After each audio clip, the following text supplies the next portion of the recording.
കോയമ്പത്തൂരിൽ കുട്ടിയാനയോടൊപ്പം അവശ നിലയിൽ കണ്ടെത്തിയ അമ്മയാനയുടെ നിലയിൽ നേരിയ പുരോഗതിയെന്ന് ജില്ലാ വനം ഉദ്യോഗസ്ഥർ അറിയിച്ചു. ശനിയാഴ്ച ഉച്ചതിരിഞ്ഞാണ് മരുതമല വനാതിർത്തിയിൽ നിന്ന് 150 മീറ്റർ അകലെയായി ഭാരതിയാർ സർവകലാശാലയുടെ പടിഞ്ഞാറു ഭാഗത്ത് കാട്ടാനയെ കണ്ടെത്തിയത്.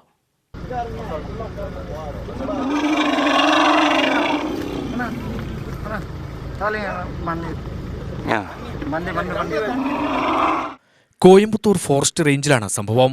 മണിക്കൂറുകളോളം സ്ഥലത്ത് തുടർന്ന പിടിയാന അമ്മയാനിയെ എഴുന്നേൽപ്പിക്കാൻ പരമാവധി ശ്രമിച്ചു. വിവരമറിഞ്ഞ വനപാലകർ സ്ഥലത്തെത്തിയിരുന്നു. ക്രൈൻ ഉപയോഗിച്ച് തൂക്കി നിർത്തിയ ആനയ്ക്ക് ഡോക്ടർ വിജയരാഘവൻ, ഡോക്ടർ സദാശിവം എന്നിവർ ചേർന്ന് ചികിത്സ നൽകുന്നുണ്ട്. വനത്തോട് ചേർന്ന സോമയംപാളയം പഞ്ചായത്ത് കിടങ്ങിലെ മാലിന്യം ഭക്ഷിച്ചതാണ് വന്യമൃഗങ്ങൾക്ക് അസുഖം വരാൻ കാരണമെന്ന് ഇതിനിടെ ആരോപണമുയർന്നു. ഗ്ലൂക്കോസും മിനറൽസും ആന്റിബയോട്ടിക്കുകളും ആനയ്ക്ക് നൽകുന്നുണ്ട്.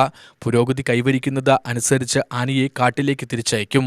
മറ്റു വന്യമൃഗങ്ങളിൽ നിന്ന് സംരക്ഷണത്തിന് കുങ്കിത്തുരയൻ സ്ഥലത്ത് തുടരും. സുഖം പ്രാപിക്കുന്നതുവരെ ചികിത്സ തുടരുമെന്ന് DFO അറിയിച്ചു. UTV news, Palakkad.